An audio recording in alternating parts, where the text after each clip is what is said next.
Mes chers frères et sœurs, avez-vous déjà accompli quelque chose pour laquelle vous avez travaillé dur pour vous sentir vide après coup?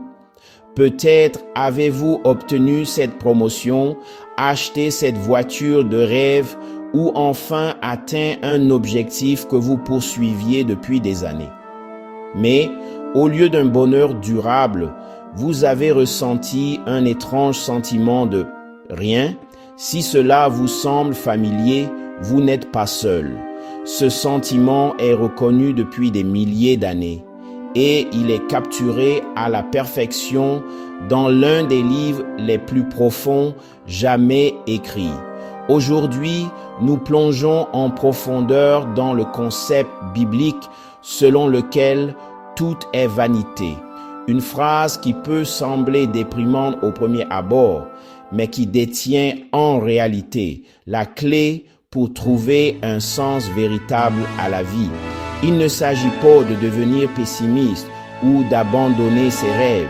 Il s'agit de comprendre une vérité qui peut changer complètement votre approche du bonheur et du succès.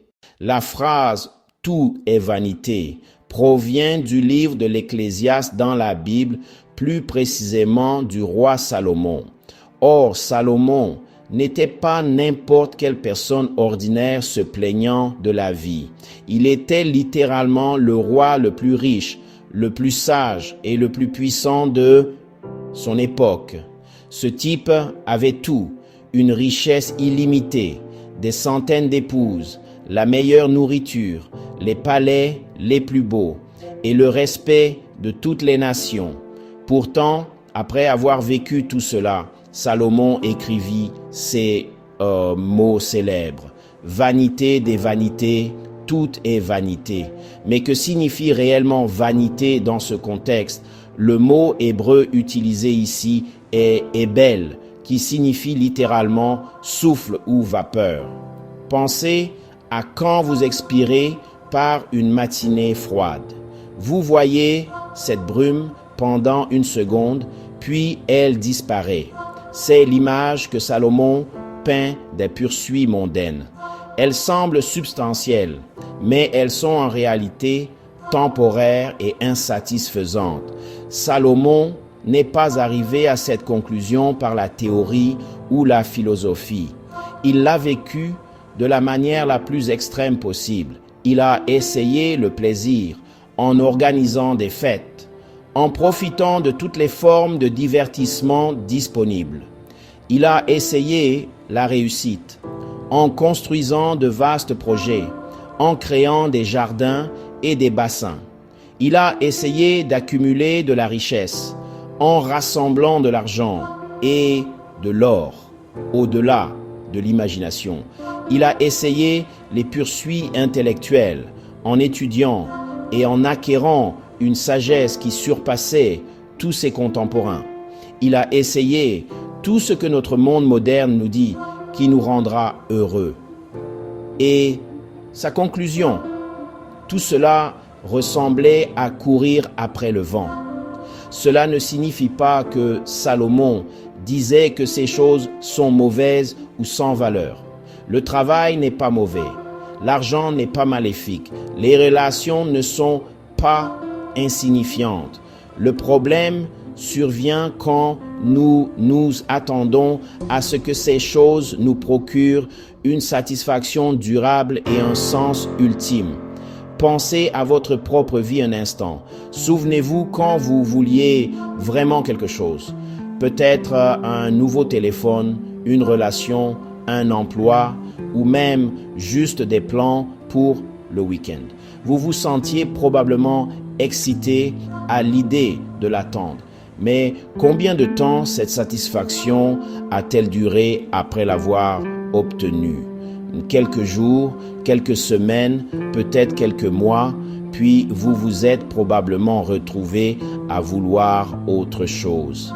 Ce cycle est exactement ce que Salomon a vécu, mais à une échelle bien plus grande.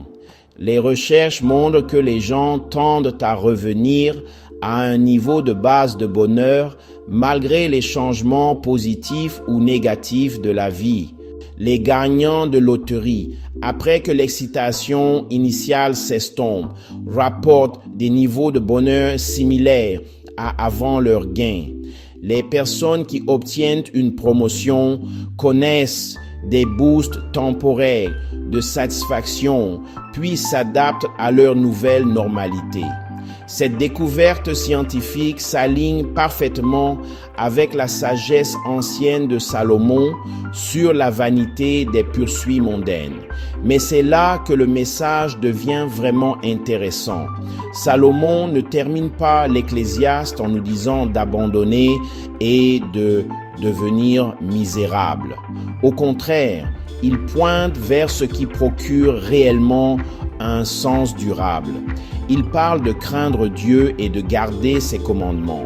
Il mentionne trouver de la joie dans les activités quotidiennes, simples, vues sous la bonne perspective. Il met l'accent sur l'importance des relations et de la communauté. L'idée clé est que le sens vient de se connecter à quelque chose d'éternel et au-delà de nous-mêmes. Quand nous essayons de trouver un sens ultime dans des choses temporaires, nous nous préparons à la déception. Mais quand nous ancrons nos vies dans des valeurs éternelles, amour, service, foi, caractère, nous trouvons une satisfaction qui ne s'estompe pas. Cela ne signifie pas que nous ne pouvons pas profiter des bonnes choses de la vie. Salomon encourage en réalité les gens à manger, boire et trouver de la satisfaction dans leur travail. La différence réside dans nos attentes et là où nous plaçons notre espoir ultime. Imaginez voir votre carrière comme un moyen de servir les autres plutôt que de simplement gravir les échelons. Pensez aux relations comme à des opportunités d'aimer et de grandir plutôt que de simplement satisfaire vos besoins. Considérez les possessions comme des outils pour la générosité plutôt que des symboles de statut. Ce changement de perspective transforme tout, des sources d'anxiété et de vide en sources d'accomplissement véritable. La vanité que Salomon a identifiée ne concerne pas seulement la déception individuelle. Elle affecte des sociétés entières. Quand les cultures deviennent obsédées par la richesse, le statut et le plaisir comme objectif ultime, elles connaissent souvent une augmentation de la dépression, de l'anxiété et de la désintégration sociale. Mais les communautés qui se concentrent sur le service, les relations et les valeurs transcendantes tendent à rapporter des niveaux plus élevés de satisfaction et de santé mentale. Alors, frères et sœurs, la prochaine fois que vous vous lancerez à la poursuite de quelque chose en pensant « cela me rendra enfin heureux », rappelez-vous la sagesse de Salomon. Demandez-vous, est-ce que j'attends de cette chose temporaire qu'elle me procure une satisfaction éternelle? La reconnaissance que tout est vanité n'est pas censée nous déprimer. Elle est censée nous libérer du cycle sans fin de chercher l'accomplissement là où il ne peut pas être trouvé. Le vrai contentement vient d'aligner nos vies sur des valeurs éternelles et de trouver de la joie dans les moments simples et quotidiens que Dieu fournit. Quel est un domaine de votre vie où vous pourriez courir après le vent au lieu de trouver un sens véritable?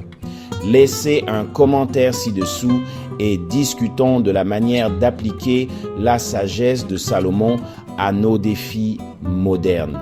Si cette perspective a résonné en vous, cliquez sur le bouton like et abonnez-vous pour plus de contenu explorant la sagesse intemporelle pour le monde d'aujourd'hui. Souvenez-vous, comprendre la vanité est le premier pas vers la découverte de ce qui compte vraiment,